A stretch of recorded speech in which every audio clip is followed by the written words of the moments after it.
Kami dari Grup 5 ingin menjustifikasikan pemilihan artikel kami yang bertajuk Funding Arts and Culture, Everyday Experience and Organizational Portfolio Prosperity dari Daniel Ashton. Artikel ini mengenai perspektif teori mengenai New Public Managerialism, NPM, dalam konteks pembiayaan dan penajaan seni. Artikel ini memberikan analisis tentang pendapatan dalam sektor seni dan budaya yang merupakan pendekatan teori dalam memahami konsep pendanaan dan tajaan. Artikel ini juga menjelaskan tentang wawancara dengan organisasi seni dan budaya dan menyatakan tentang bagaimana organisasi ini mengatasi tantangan pendanaan. Artikel ini melaksanakan penelitian organisasi seni dan budaya untuk memperoleh sumber pembiayaan melalui pengurusan aliran pendapatan secara serentak, yaitu suatu operasi dengan mencoba pelbagai alternatif untuk memperoleh pelbagai sumber dengan serentak, seperti geran kerajaan, penajaan korporat, dan juga jualan produk. Selain daripada itu, artikel ini juga memberi penerangan bagaimana organisasi seni dan budaya mampu mengurus masa dan aliran tunai mereka, seperti membuat perancangan secara bertingkat dengan memulakan dana yang kecil. Dan organisasi seni dan budaya juga melaksanakan pengurusan masa yang berkesan dan strategik untuk mengurus sumber-sumber mereka. Di samping itu, artikel ini juga mengkaji bagaimana organisasi seni dan budaya mampu beradaptasi dan bertahan ketika berlaku perubahan dasar undang-undang dan ekonomi negara. Seperti organisasi seni akan melaksanakan operasi dengan cara model kerja yang baharu. Elemen dan strategi pembiayaan dan penajaan yang terdapat dalam artikel ini adalah: yang pertama, ketidakstabilan portfolio. Strateginya adalah pengarah ataupun pengurus harus menyedari keperluan untuk mempelbagaikan dan fleksibilitikan dalam sumber pembiayaan. Ketidakstabilan portfolio merujuk kepada sifat pembiaya yang tidak tetap dan tidak menentu untuk organisasi seni yang bergantung kepada pelbagai sumber pembiayaan. Kesan ketidakstabilan ini adalah organisasi terpaksa mengurus pelbagai sumber pembiayaan jangka pendek dari sektor awam dan sektor swasta yang menyukarkan perancangan jangka panjang dan kelangsungan operasi. Elemen atau strategi yang kedua adalah pembiayaan awam atau public funding. Strategi ini berkehendak kita agar untuk menyelaraskan naratif projek dengan dasar kerajaan. Sumber utama pembiayaan awam ialah majlis seni, majlis tempatan dan geran kerajaan.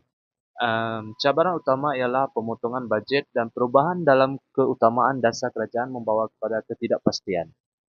Proses pemohonan yang kompetitif cenderung memihak kepada organisasi yang sudah kukuh. Strateginya ialah dengan membina naratif yang sejajar dengan objektif dasar kerajaan seperti keterangkuman sosial pertumbuhan ekonomi untuk menarik sokongan kerajaan. Elemen yang ketiga adalah pembiayaan berdasarkan projek. Strategi ini berkehendak kita untuk mempelbagaikan jenis projek dan membina keupayaan menulis geran.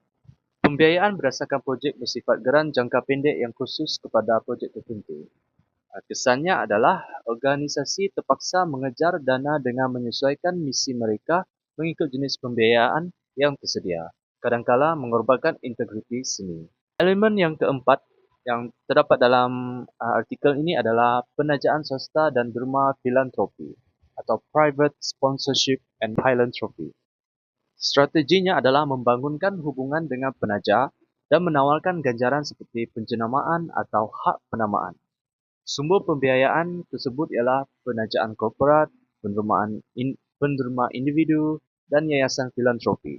Dinamik bagi strategi ini ialah selalu berkait dengan penjenamaan, tanggungjawab sosial korporat, CSR, atau pembinaan imej. Elemen yang kelima yang terdapat dalam artikel ini adalah perkongsian dan kolaborasi atau partnership and collaboration. Strategi ini menggalakkan pengurus untuk menjalin kerjasama untuk membuka lebih banyak peluang pembiayaan dan sumber. Kepentingan strategi ini ialah projek kolaboratif boleh membuka peluang pembiayaan bersama dan perkongsian sumber. Contohnya penerbitan bersama antara organisasi, pemohonan bersama untuk inisiatif lintas sektor, contohnya seni dan kesihatan atau pendidikan. Elemen yang keenam adalah pendapatan sendiri dan aktiviti komersial atau earn income. Strategi ini adalah untuk menyeimbangkan antara aktiviti komersial dan objektif seni. Sumber bagi strategi ini ialah jualan tiket, barangan, bengkel, dan sewaan ruang. Namun, strategi ini memiliki keterbatasannya, yaitu bergantung kepada bilangan dan penglibatan penonton, serta risiko melebihi keuntungan berbanding nilai seni. Elemen yang ketujuh terdapat dalam artikel ini adalah crowdfunding dan sokongan komuniti. Strategi ini menggalakkan pengurus untuk menggunakan platform digital dan penglibatan awam. Antara platform yang boleh digunakan untuk strategi ini adalah Kickstarter atau GoFundMe, media sosial seperti Facebook, Instagram, X, dan TikTok. Manfaat bagi strategi ini adalah membuka akses pembiayaan dan menggalakkan penglibatan masyarakat. Elemen yang terakhir yang terdapat dalam artikel ini adalah pengurusan adiktif dan kelincahan kewangan atau adaptive management. Strategi ini berkehendaki untuk pengurus mengamalkan perancangan senario dan model pembiayaan campuran. Keperluan strategi ini adalah disebabkan oleh ketidakpastian pembiayaan. Organisasi perlu fleksibel dan strategik. Antara taktik yang boleh digunakan ialah perancangan senario dan menilai risiko, serta membangunkan pelbagai sumber pendapatan.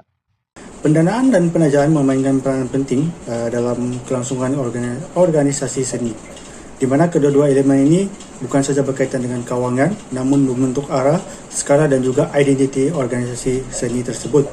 Menurut artikel Ashton tahun 2022 dalam konteks United Kingdom, mengatakan bahawa strategi pendanaan yang pelbagai ataupun dikenali sebagai portfolio working ini membawa kepada keadaan yang dikenali sebagai organizational portfolio precarity ataupun lebih ringkasnya adalah ketidakstabilan organisasi disebabkan pergantungan terhadap sumber dana. Terdapat dua hubungan antara pendanaan dan penajaan yang dapat difahami dalam beberapa aspek, iaitu yang pertama adalah penentu arah strategik, di mana sesuatu organisasi ini bergantung kepada pendanaan dan penajaan untuk menentukan jenis aktiviti ataupun program yang ingin mereka laksanakan berdasarkan sumber dana yang diperlukan ataupun diperolehi daripada mana-mana penaja. Dalam artikel Ashton mengatakan bahawa organisasi seni perlu sentiasa untuk mencari dan merancang program ataupun projek yang ingin dilaksanakan berdasarkan peluang dana yang mereka dapatkan daripada mana-mana penaja seperti penaja korporat, hasil sendiri ataupun dana yang disumbangkan. Seterusnya, hubungan yang kedua adalah berkaitan dengan mewujudkan portfolio pendanaan yang rencam. Rencam di sini adalah bermaksud tidak jelas ataupun kurang jelas, di mana dalam artikel Ashton pada tahun 2022 mengatakan bahawa organisasi seni dibincangkan lebih mendalam dari penyusunan sumber dana, contoh daripada sumbangan awam, swasta sehinggalah dana hasil sendiri, yang di mana bertujuan untuk membiayai ataupun menampung program yang ingin dilaksanakan. Strategi ini amatlah penting untuk menangani cabaran apabila kerajaan terpaksa memotong dana, namun memberi kebaikan dari segi meningkatkan precarity ataupun ketersediaan organisasi, kerana apabila salah satu sumber terganggu, sudah pasti seluruh program akan turut terjejas. Halo, nama saya Wayan Daudi, Matrik 102085. Saya akan membentangkan contoh senario di dalam Malaysia. Salah satu contoh hubungan antara penajaan dan pembiayaan yang dapat kita lihat di Malaysia ialah melalui Kuala Lumpur Performing Arts Centre, iaitu lebih dikenali sebagai KLPSC. KLPSC merupakan sebuah pusat seni persembahan yang terkemuka dalam menjalankan pelbagai program seperti teater, muzik dan bengkel kesenian. KPLSC telah menerima pembiayaan daripada Kementerian Pelancongan Seni dan Budaya Malaysia yang merupakan sokongan kerajaan terhadap pembangunan seni budaya negara. Hal ini telah menunjukkan bahawa organisasi seni di Malaysia masih bergantung kepada kerjasama antara sektor awam dan swasta bagi mengembangkan lagi dan menjayakan lagi aktiviti seni tempatan ataupun di tanah air. Hal ini akan memberikan manfaat kepada organisasi seni dan juga memberikan pulangan kepada pihak penaja melalui publicity dan telah meningkatkan imej korporat. Dan penggabungan dan pembiayaan dan juga penajaan akan membantu memastikan akses masyarakat kepada program seni yang lebih kualiti. Dan terima kasih.